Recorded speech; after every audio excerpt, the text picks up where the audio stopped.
अप्रैल का महीना था। पंखे की हवा में किसी को गर्मी नहीं लग रही थी, पर वहीं पंखे और कूलर की हवा में बैठी ममता को पसीना आ रहा था। अचानक उसके पिता देवदत्त बाबू की दृष्टि उस पर पड़ी और वो पूछ बैठे, क्या बात है ममता, तुम्हें इतना पसीना क्यों आ रहा है? सब अच्छा होगा, क्यों चिंता करती हो? जब तुमने पूरे साल मेहनत की और परीक्षा भी अच्छी गई तो फल भी अच्छा ही मिलेगा। ममता बोली, पापा सब बोल रहे थे इस बार कॉपी चेक होने के लिए बाहर जाएगी, न जाने शिक्षकों का मूड कैसा होगा। मैं नहीं चाहती कि नंबर कम आए, फिर लोगों की बातें मुझे और माँ दोनों को सुननी पड़ेगी, क्योंकि मेरी पढ़ाई की वजह से माँ ने भी बहुत कुछ सहा है। तभी ममता की माँ सुनीला जी आई और बोली, बेटा तुम पढ़ लिख कर अगर कुछ बन जाओगी तो ये सब कही हुई बातें मेरे लिए कोई मायने नहीं रखेंगी। मैं चाहती हूँ जो मैंने अपने जीवन में नहीं किया वो सब तुम्हें जीवन में मिले। वैसे तो लड़की अगर नौकरी नहीं भी करें तो एक गृहिणी होकर वो नौकरी वाली औरतों से ज्यादा काम करती है, पर ये समाज नौकरी वाली बहू को ज्यादा पसंद करता है। और घर की औरतों से पूछा जाता है कि तुम घर में बैठी करती क्या हो? ममता बोली, ऐसा क्यों माँ, आप तो नौकरी वाली आंटी लोगों से भी ज्यादा देर काम करती हैं। क्या पापा ने भी आपसे ऐसे सवाल पूछे? सुनीला जी हंसकर बोली, नहीं नहीं, वो तो अच्छा था कि तुम्हारे पापा का व्यवहार बहुत सहज है, वरना अक्सर पुरुष पूरे घर को संभालने वाली औरतों से ये सवाल करते हैं कि पूरे दिन घर में बैठी रहती हो, तुम करती क्या हो। बेटी के सुखी जीवन की कामना हर माता पिता करते हैं। ममता को पढ़ा लिखा कर देवदत्त बाबू ने भी अपना फर्ज पूरा किया और ममता आगे क्या करना चाहती है ये फैसला उन्होंने उस पर छोड़ा। एक रोज देवदत्त जी की बहन कुसुम के जान पहचान का कोई ममता के लिए एक अच्छे घर का रिश्ता लेकर आया। सुनीला जी चाहती थीं कि बेटी पढ़ लिख कर नौकरी कर ले फिर शादी करें। घर के बुजुर्गों ने कहा, एक बार लड़के और परिवार से मिलने में क्या हर्ज है, हो सकता है वो शादी के बाद ममता को नौकरी करने दें या उसे इतनी सुख सुविधा मिले कि वो खुद नौकरी ना करना चाहे। सुनीला ने बेटी से पूछा तो ममता लड़के रोहित से मिलने के लिए तैयार हो गई। न जाने रोहित ने अपनी बातों का कैसा जादू चलाया कि ममता विवाह के लिए तैयार हो गई। माँ बेटी की खुशी में शामिल हो गई। समय रहते ही धूमधाम से दोनों का विवाह हुआ। वैवाहिक जीवन में ममता इस कदर खो गई कि शायद उसका लक्ष्य उसकी आंखों से ओझल हो गया। समय धीरे धीरे बीतने लगा। अब छोटी मोटी खुशियां बांटने वो मायके आती जाती रहती थी। एक रोज बातों बातों में दोनों में अनबन हो गई तो रोहित के मुंह से ये निकल गया कि पूरे दिन घर में बैठी रहती हो, आखिर तुम्हें काम ही किया है। ममता रोहित पर बहुत नाराज हुई। उसे माँ की कही हुई बातें याद आई। रोहित बोला, घर के काम होते ही कितने हैं, घर से बाहर निकलो तब तुम्हें पता चले कि जिंदगी की धूप कैसी होती है। शुक्र मनाओ कि इस जन्म में तुम्हें मैं मिला, वरना तो तुम्हारी क्या हालत हो जाती। भगवान से प्रार्थना करूंगा कि अगले जन्म मुझे कोई सुलझी हुई और समझदार पत्नी मिले। ममता बोली, ये आपकी नहीं, मुझे लगता है हर मर्द की परेशानी है। छोटी छोटी बातों पर अपने मुंह से इतने कठोर शब्द निकालते कि इस जन्म तो छोड़िए अगले जन्म में भी कोई पत्नी मिलेगी कि नहीं इसकी कोई गारंटी नहीं है। अगर हम औरतों से एक भूल हो जाए तो न जाने आप अगला पिछला जोड़कर क्या कुछ हमें सुना देते हैं और फिर हमें यहाँ तक कहते देते हैं कि हम आखिर घर के लिए करते क्या है। ममता की सास कावेरी जी वहीं बैठी थीं। वो बोली, बहू पति की छोटी मोटी बातों पर नाराज नहीं होते हैं। आखिर जिस पति के लिए पूजा करती हो उसी से ऐसी बातें कर रही हो। कहाँ भगवान से पूजा करती हो कि सातों जन्म एक ही पति मिले।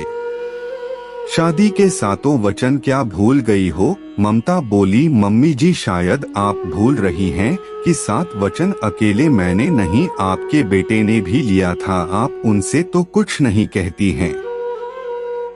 अगले जन्म को सुधारने के लिए अब हर औरत को इसी जन्म में कुछ कठोर निर्णय लेने होंगे। कावेरी जी बोली, और इसके लिए औरतें क्या करोगी? ममता बोली, अगर विकल्प होता तो एक जन्म की गलती कोई औरत अगले जन्म में दोहराती ही नहीं।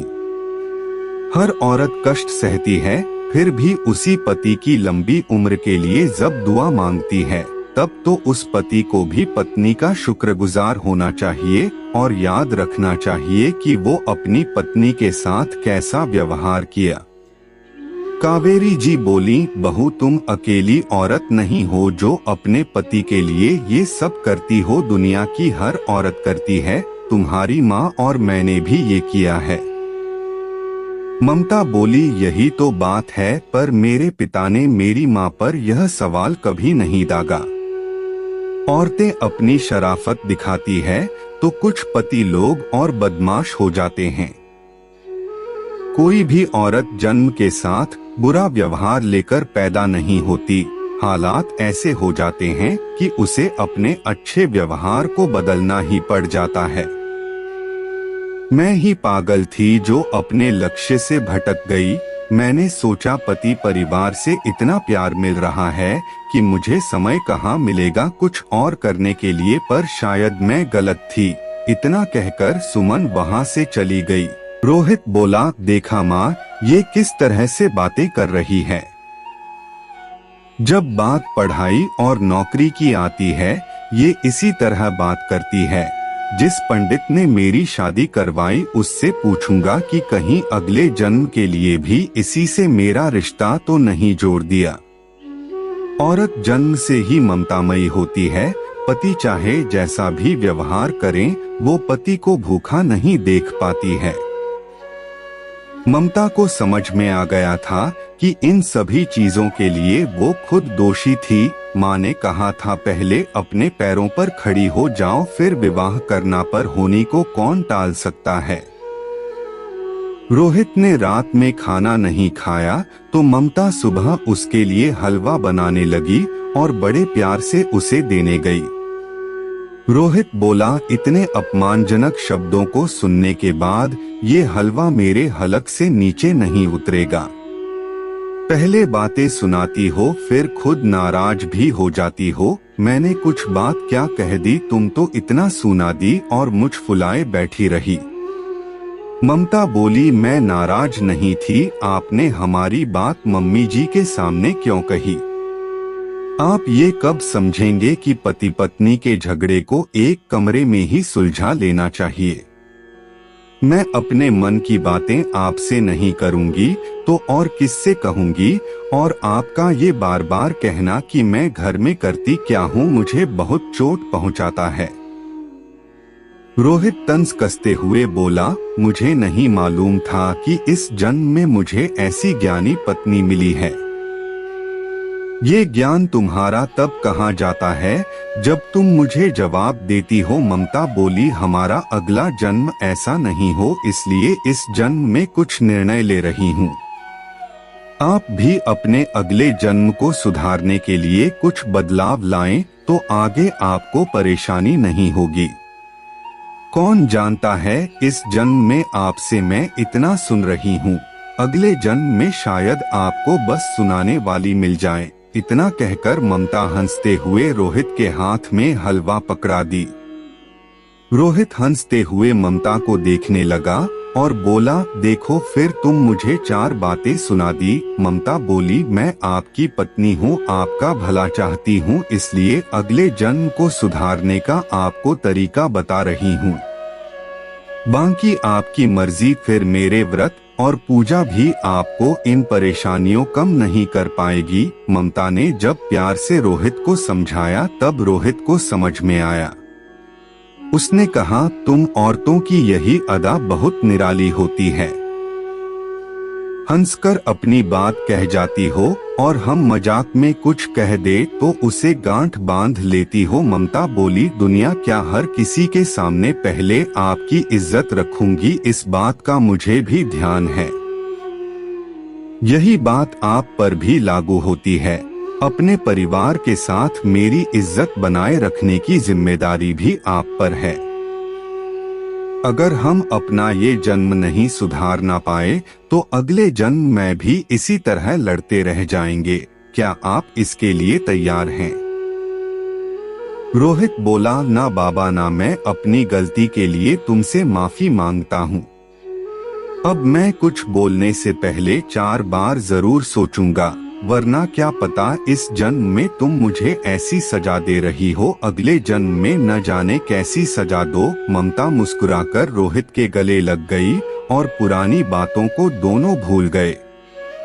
अगले दिन ममता मुस्कुराते हुए कमरे से निकली और गुनगुनाते हुए काम कर रही थी। सुनीला जी बोली, लगता है फिर मेरा बेटा हार गया और तुमसे माफी मांग लिया तभी तुम मुस्कुरा रही हो।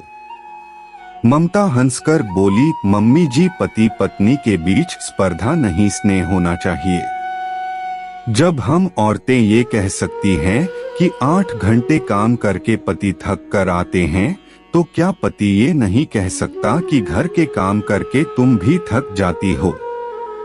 उसका ये करना कि आखिर घर में तुम करती क्या हो डॉन? ये एक पत्नी के लिए प्रश्न चिन्ह होता है जो मैं अपने माथे पर नहीं लगने दूंगी। तभी रोहित दफ्तर जाने के लिए निकला और बोला, माँ, मैं आपसे भी माफी मांगता हूँ। आपने भी तो कितने साल इस घर को दिए, पर मैंने कभी आपसे नहीं कहा कि आपके दम पर ये घर खड़ा है।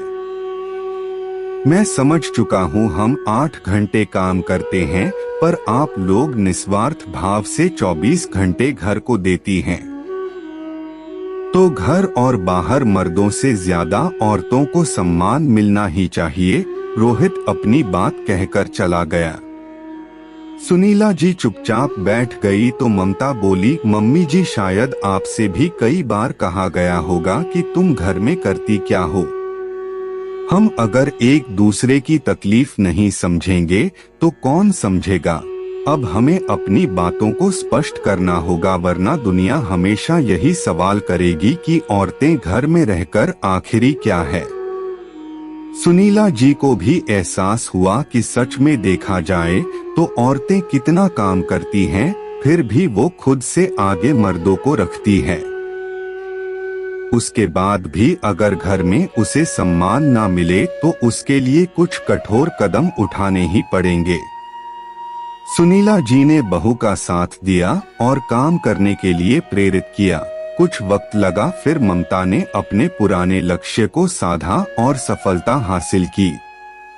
वो आखिरी दिन था जब रोहित ने ये सवाल उठाया था कि तुम घर में करती क्या हो। मित्रों, आप भी जानते हैं कि हाउसवाइफ घर में बैठी नहीं रहती है, और जो औरतें नौकरी नहीं करती, ऐसा नहीं कि वो दुखी रहती है। दुख तो तब होता है जब उसके किए गए कामों को सराहा नहीं जाता।